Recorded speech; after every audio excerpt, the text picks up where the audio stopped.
দেখো, government of West বেঙ্গলের তরফ থেকে অন্নপূর্ণা ভাণ্ডারের নিয়ে কিছু তথ্য বের করেছে, নোটিফিকেশন বের করেছে অন্নপূর্ণা যোজনা নিয়ে। ঠিক আছে। আর এটা যে টাকা ঢোকার প্রসেস সেটা 1 জুন 2026 থেকে শুরু হবে। ডিটেলসে এই নোটিশটা আমরা এখন দেখে নিই কী কী বলেছে এই নোটিশটার মধ্যে, কারা কারা পাবে, কারা কারা পাবে না। ওটাকে যে নোটিফিকেশন বেরিয়েছে তারিখ হলো গিয়ে 19 তারিখ। ঠিক আছে। আর যে মূল বিষয়বস্তু সেটা হলো গিয়ে পশ্চিমবঙ্গ সরকারের পক্ষ থেকে মহিলাদের অর্থনৈতিক এবং সামাজিক উন্নতির জন্য অন্নপূর্ণা যোজনা নামক একটি নতুন প্রকল্প চালু করার বিজ্ঞপ্তি দেওয়া হয়েছে। এই প্রকল্পের মাধ্যমে যোগ্য মহিলাদের প্রতি মাসে 3,000 টাকা আর্থিক সহযোগিতা দেওয়া হবে।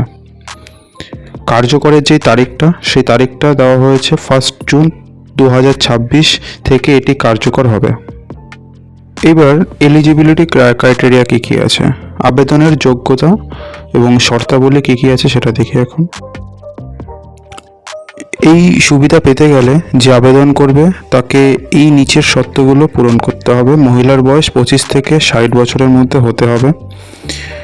চাকরি বা পেনশনের শর্ত বলছে আবেদনকারী যে মহিলা কোনো স্থায়ী সরকারি চাকরি, কেন্দ্র সরকার বা রাজ্য সরকারের সরকারি চাকরি, সরকারি সংস্থা, পঞ্চায়েত, পৌরসভা, স্থানীয় সংস্থা বা রাজ্য সরকারের অনুমোদন প্রাপ্ত কোনো শিক্ষা প্রতিষ্ঠান ইত্যাদি থেকে কোনো নিয়মিত বেতন বা পেনশন পাচ্ছে না। যদি পেনশন সে এই সমস্ত জায়গা থেকে বা বেতন পেয়ে থাকে তাহলে সে এই যোজনার আওতায় পড়বে না। যদি না পেয়ে থাকে, যদি সে চাকরি বাকরি না করে থাকে তাহলে সে এই যোজনাটা পাবে। তারপরে যেটা বলছে আয়কর বা ইনকাম ট্যাক্স, আবেদনকারী যে মহিলা, যে আবেদন করবে যে মহিলা কোনো আয়কর বা ইনকাম ট্যাক্স প্রদান করবে না। তারপরে যেটা টাকা পাওয়ার মাধ্যম কি বলছে, এই প্রকল্পের নির্ধারিত যে 3,000 টাকা সরাসরি যে পাবে তার আধার লিঙ্ক ব্যাংক অ্যাকাউন্টে ডাইরেক্ট ট্রান্সফার হয়ে যাবে। এখানে কি বলছে, লক্ষ্মী ভাণ্ডার প্রাপকদের স্থানান্তর। দেখো, বর্তমানে যারা লক্ষ্মী ভাণ্ডার প্রকল্পের সুবিধা পাচ্ছেন তাদের সরাসরি অন্নপূর্ণা ভাণ্ডার যে যোজনা আছে সেই যোজনাতে স্থানান্তরিত করা হবে। ঠিক আছে।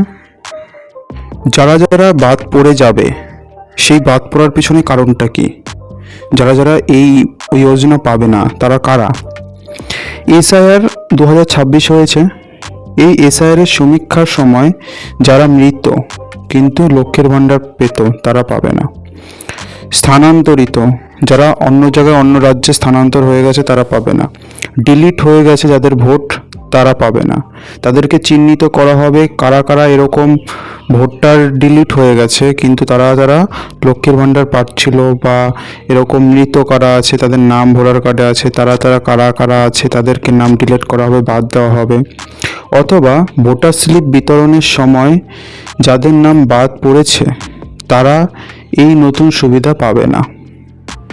তার মানে বোঝা গেল যাদের নাম এসআইআর 2026-এ নেই, যারা পুরোপুরি বাদ হয়ে গেছে তারা এই যে অন্নপূর্ণা যোজনার যে সুবিধা, যে টাকাটা, সেই টাকাটা পাবে না।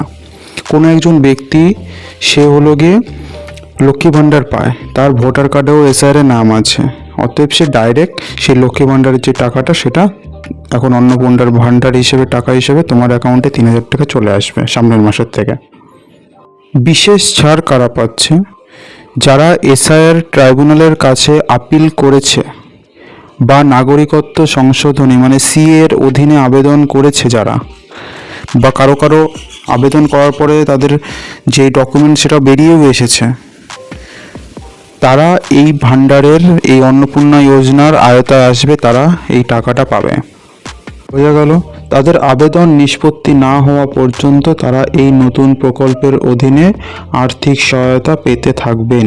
বোঝা গেল, যারা যারা সিএ এর জন্য আবেদন করেছে, এসআইআর নাম কেটে গেছে, এবার তারা সিএতে আবেদন করেছে, আবেদনের সেই স্লিপকে তাদের আবার অ্যাপ্লাই করতে হতে পারে, দেখাতে হতে পারে যে তোমরা আবেদন করেছো নাকি। কেউ কারো লিস্ট বেরিয়ে এসেছে যে হ্যাঁ মানে সেই সিএ এর যেই আবেদন করার পরে তাকে যেই কাগজটা দেওয়া হবে সেটাও বেরিয়ে এসেছে অনেকের।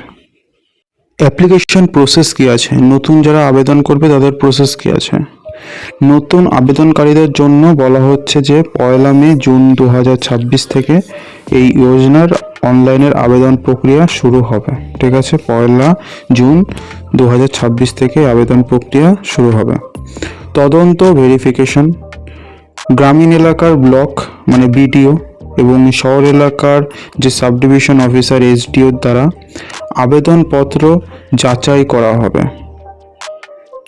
আর কলকাতার থেকে যদি কেউ দেখে থাকো, কলকাতার মিউনিসিপ্যাল কর্পোরেশন এলাকার ক্ষেত্রে কলকাতার মিউনিসিপ্যাল কর্পোরেশনের আধিকারিকরা এই ভেরিফিকেশন সম্পন্ন করবে এবং রিপোর্ট পোর্টালে আপলোড করবে।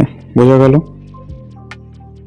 আর যারা জেলার মধ্যে আছো তাহলে তাদেরকে ভেরিফিকেশন এগুলো সব করবে জেলার শাসক মানে ডিস্ট্রিক্ট ম্যাজিস্ট্রেট। আর কলকাতার এলাকার মধ্যে যারা পড়ছে তাহলে তারা কেএমসির কমিশনের দ্বারা অনুমোদন পাবে তারা অন্নপূর্ণা ভাণ্ডারের জন্য।